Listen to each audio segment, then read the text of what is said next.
This is Family Time 85. We're talking about self-control.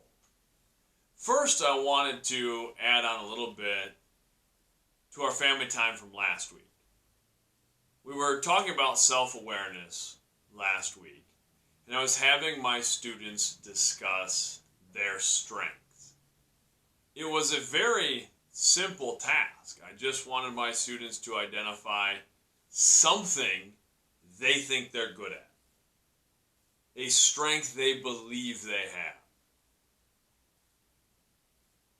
And many students struggled to come up with even one thing, or at least one strength they were willing to say out loud.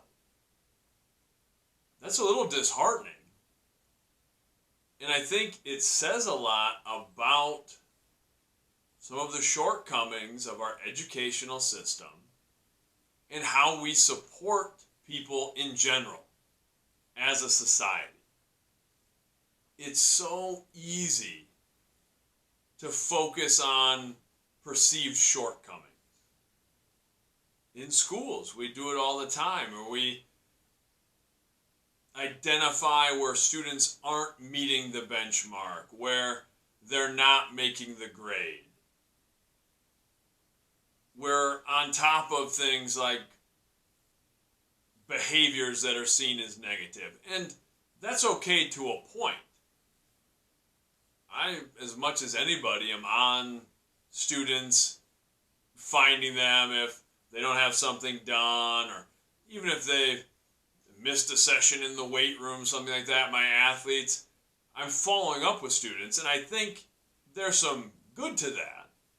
That does show a level of caring, that I'm checking in with you. I want to make sure you're on the right path.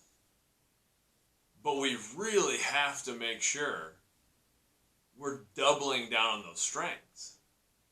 That we're looking at strength-based educational practices. We're finding ways to let our students know they're good at things. And it's funny, I teach 6th grade through 12th grade. And my 6th graders, they can rattle things off. If we're talking about the social emotional learning stuff, they usually have tons of answers. They'll talk and talk until we're out of time. It's time to move on to something else. High schoolers, a little less open.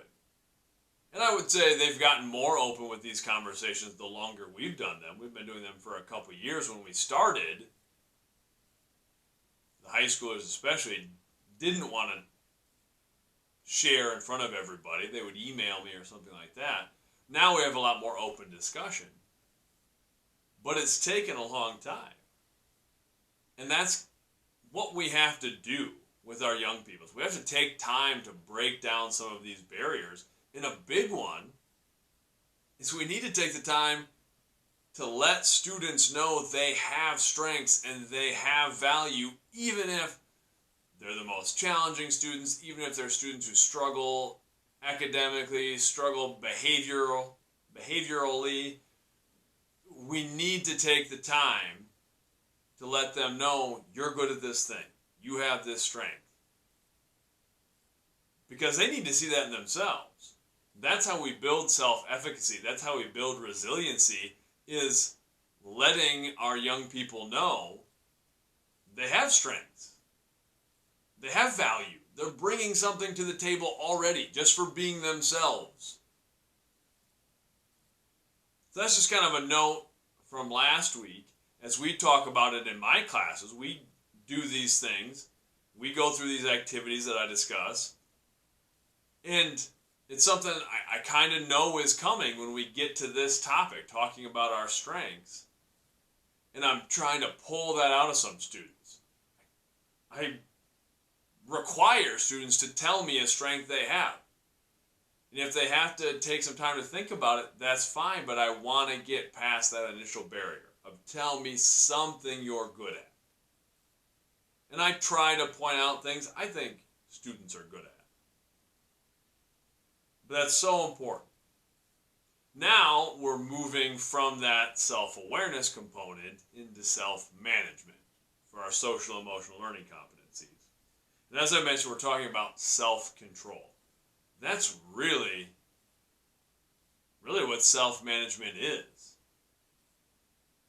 Do you have some practices, have some skills that allow you to control your behaviors, that allow you to manage your mental state, your emotional states? That's self-control. And it's difficult. But we have to work at developing self-control. Because that is the one thing we can control.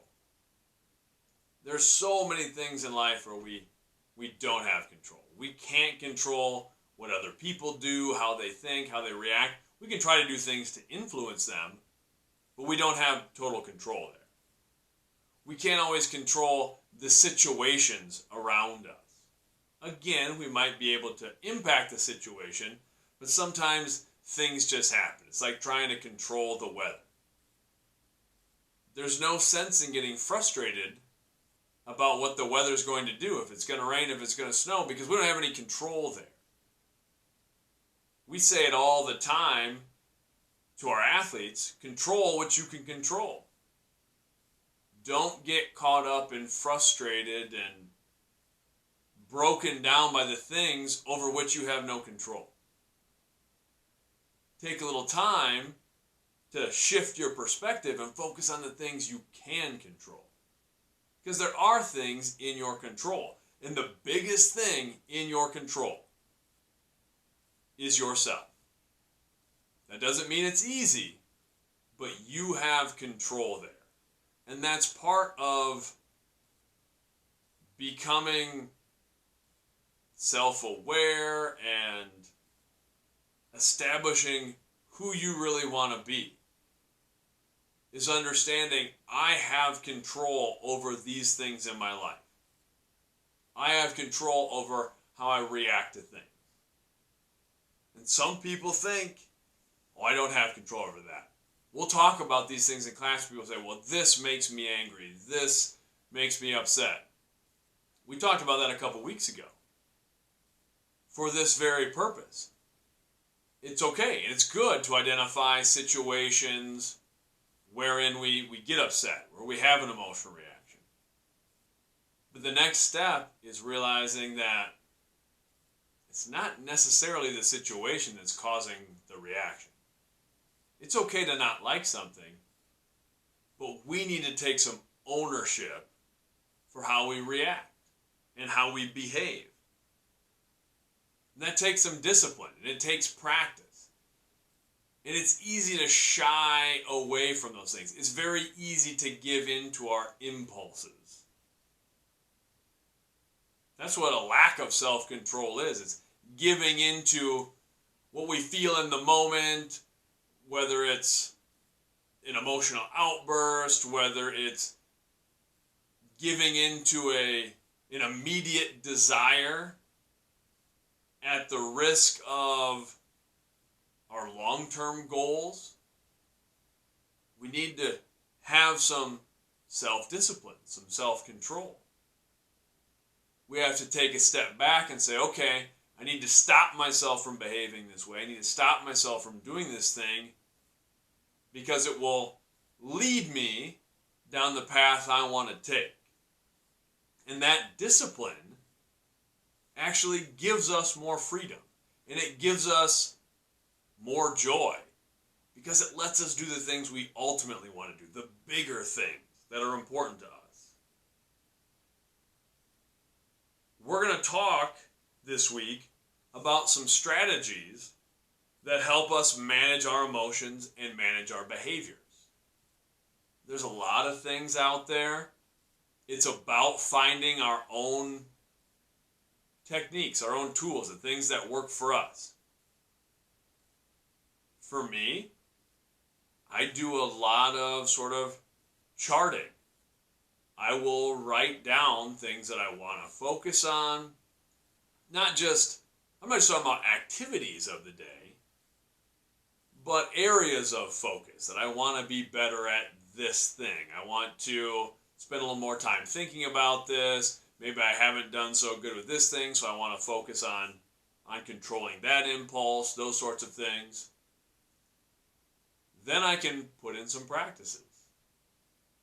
Things like meditation is part of my daily practice, but I've done that enough where now if I'm in a situation where I'm feeling tense or I'm feeling upset or my mind is racing a little bit, I can stop and very quickly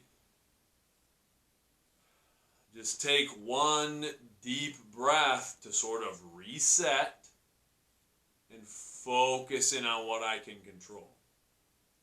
I'll try to do that sometimes too when I'm losing my perspective a little bit. I'll try to focus in on one thing, where maybe I'm feeling a little down about something, then I try to focus on a gratitude. And I'll focus on something really small, like I'm very grateful that I can walk, that I can take this step, and then I try to settle into that and really enjoy each step. And that refocuses things. And those don't need to be anyone else's practices, but I try to do little things like that to help me get back on track. That's a big part of self-control. We're going to make mistakes. And that's a big thing that trips people up. Is if they want to change a habit, they want to put in a self-control practice, we can be good for a little while.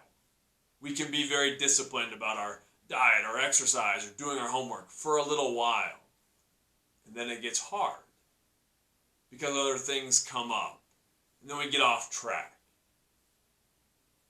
A big part of self-control is not letting things snowball. Not letting one problem become 2 problems, become 3 problems, become 4 problems. We have to stop. That's the biggest thing to start practicing self-control, is find a way to stop when I'm in a hole, to stop digging so that I can try to reset and I can try to get back on track. And it's good to reward ourselves for that a little bit when we are able to get back on track, because we're gonna make mistakes and we're gonna have failures. That's part of it. That's part of life. So I want us talking about that this week, thinking about some areas where we'd like to improve, thinking about some things that we do to help manage our emotions and our behaviors, to practice self-control, really thinking about ways that we can stop when we get off the rails and get back on track. And acknowledge that, reward that, enjoy getting back on track. Because that's all we can do. We're not going to be perfect. We're not going to go from A to B without any obstacles. That's what we're talking about this week. Focus on self-control, because it will give you more freedom, more peace, more opportunities, more joy, happiness, love in your life. It may not seem like it, but self-control helps lead us to all those things. Much love.